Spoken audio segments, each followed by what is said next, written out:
I almost died in Thailand, and it was completely my fault.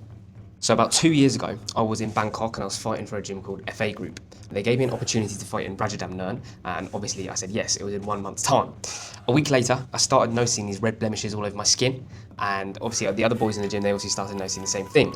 So I stopped going to the group classes. My coach just told me to get one-to-one sessions and just cover up any spots or things like that I've got. So the next day, I go to the pharmacy and get myself some antibiotics, thinking that everything will be sorted. Then, unfortunately, within 2 days, I then wake up, my body is covered head to toe in this spotty red rash. I then go to the doctors and say, look, obviously, I look like a freak and this is awful. Can you get this sorted? They said, you no longer have staph anymore. Here's some antihistamines. You're having an allergic reaction to the antibiotics. I was like, okay. So a week later, I'm still taking these antihistamines, and all of a sudden I'm still training with my coach at the time, and these spots are only getting worse. All of a sudden, they moved to my face around here. So I'm still on the antibiotics, I'm still training, but I'm doing my own sessions as well, running, and I'm sweating, which is the number one thing you shouldn't do when you've got a staph infection. So at this point, I jump on new antibiotics. They're doing absolutely nothing. It's only getting worse. I'm only looking even uglier. At this point as well, fight day comes around. The night before, I've been in the sauna. I had to cut 3 kg of weight. Already I was feeling horrific. Thank God I had my boys around me because they saved my life. They got me through that sauna session. It was awful. Anyway, so that morning I walked up, it was fight day, and I had this huge red ugly thing on my face here. It looked like my little brother, right? Anyway, I'm thinking there's absolutely not a chance they're going to let me fight, right? So anyway, I show up, show heart, I go to the medical, walk into the medical office, the doctor looks at me, takes one look at that and goes, absolutely not a chance, you are fighting, all right? And I've gone, oh, okay, kind of thank God, my heart's gone, thank God, because to be honest, I was very scared, very nervous, and I didn't want to do it. Next thing I know, my Thai coach walks in at the time. He's this bigger Thai gentleman, and he walks in and he goes, wait, hold on, they're shouting at each other, genuinely in front of me. I'm like that, about 5 minutes. Next thing I know, the doctor has his glass on here, right? And he just looks at me, slams his glasses on the table, goes, okay, you fight. And I've gone, shit. Anyway, my heart absolutely dropped out of my arsehole, right? And I felt awful. Obviously, I've been on antibiotics the last 3 weeks. I wasn't in a full fight camp. It wasn't the same thing as what you would have got if you were fighting properly with no problems. And to be honest, I was just extremely fucking nervous. And I already told myself that it probably wasn't gonna go ahead, right? Anyway, I looked horrific. It was disgusting. Anyway, somehow I end up fighting this Thai with 50 plus fights. I completely gassed out in the first round, but somehow I managed to win. I managed to carry on going, and I won the fight, right? That night went out, partied, no problem. Next day out with the boys, went to Khao San Road as you do. That place like a sauna, sweatbox anyway. And I had one drink, and I was sat there and I was like, I am absolutely mullered. I need to go home right now. I couldn't stand up straight. Anyway, I got home. I FaceTimed my ex-girlfriend at the time. And she was like, damn, you okay? I was like, apparently I was just blacking out. I was having a conversation about it, and I was just staring off into the void, as you like, and I wasn't saying anything. She said, you need to go to the hospital right now. I was like, okay, fine. So I booked myself a grab bike, and I got on the back of this grab bike driver, once again, a bit of a bigger Thai gentleman, and I remember just being on the back of this bike, and the lights were going over my head. I was in this crazy trance. I just remember this, vroom, vroom, and somehow I was clinging on to him for dear life. I got to the hospital, bang, blacked out, passed out. He's carried me into the hospital bed, through the ward and everything like that. They've chucked me on. They've obviously trying to get in contact with me, so what's going on? I'm just on skin infection. They've pumped me full of loads of antibiotics, morphine. They've actually sliced it a little bit there and then just to help relieve the pressure. Obviously, at this point, I was in a bad way, but they said, right, we're just going to keep you in overnight. We need to fill up with antibiotics, blah. So they filled me in.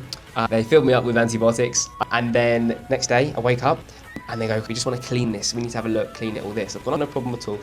So they take me down to the surgery, right? Now this surgery, obviously bear in mind I'm by myself. This surgery looked like something out of World War Z, yeah? You can imagine like a long, dark hospital hallway, lights flickering, like boxes everywhere, like no one speaks a word of English. It's absolutely crazy, it's mental. They get me in the room, okay, no one speaks English. All they kept saying is, we clean us. So, okay. At this point I've got like a nappy on my face. They then pulled the nappy off, okay, looked at it. One nurse has put pressure on this arm, they're pushing down. Next thing, on snip, he's cutting into my face, yeah? I'm on any painkillers. I'm just, all of a sudden, I lose all the heat from my body. I'm like in agony. They're trying to squeeze all this pus out of my face. It was awful for about 5 or 10 minutes, which felt like an hour, right? Doing this. And the only way I can describe it to people is, have you seen in spy movies where they're getting like tortured or whatever, they're not giving up any of their information, no details? Mate, I would have given them everyone's personal information, home addresses, just to make them stop doing what they're doing to me, okay? So about 5 minutes past, they said, right now, we need to put you to sleep. We can't deal with you awake. And I was like, no chance. At this point, I was already in a very heightened state. I was hysteric, you could call it. I was not having it, all right? Okay, fine. So they send me back up. At this point, I've done what most grown men do when they're their backs against the wall. I cried and I called my mum, all right? So my mum was obviously on the other phone, she's thinking like, what the hell has just happened to you? And I've gone, Mum, I need to come home, like, in such a bad way, here's going on. She's like, right, okay, then you want to pack your things and get everything ready for you to fly home. I've gone, yeah, we'll do that. So I went and told them. They said, we can't do it now because it's too late at night. Do it in the morning for you. I've gone, okay. At this point, put me to sleep. Sorry, I've gone to sleep. I've woken up and I'm surrounded by 11 hospital officials and staff, insurance people, the hospital owner was there, things like that, surgery men as well. I've gone, what is going on here? They've gone, well, we can't send you home because I don't know how the pressure is going to react with this on your head. Like your head's already swollen. Like you don't know how it's going to react. You're trying many different antibiotics. None of them are actually working yet. Your blood is very close to turning sepsis. If you carry on where you're going now, potentially you will die on that plane.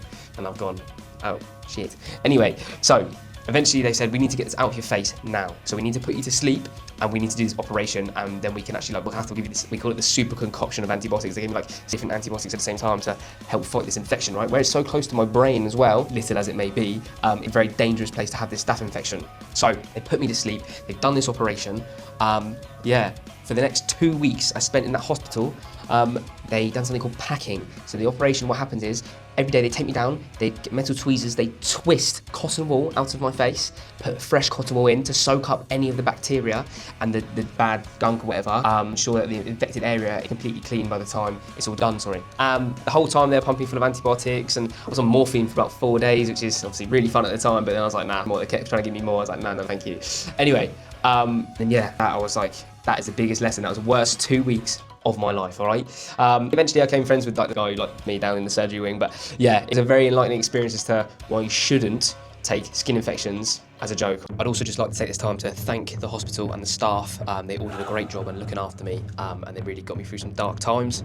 Moral of the stories, take them seriously, all right? Do not train with them, do not fight with them, and do not ignore them, because if you do, I'm not saying you will, but you could die from these things, all right? And if it's not you that's dying, you've got strong immune system, you can give to someone else that may not have a very strong immune system. You ruin their trip, you ruin their holiday. It's a very selfish thing of me to do. Obviously, in Bangkok, and I went off the advice with my coaches and things like that, I shouldn't have listened to them, okay? I won the battle, I lost the war, all right?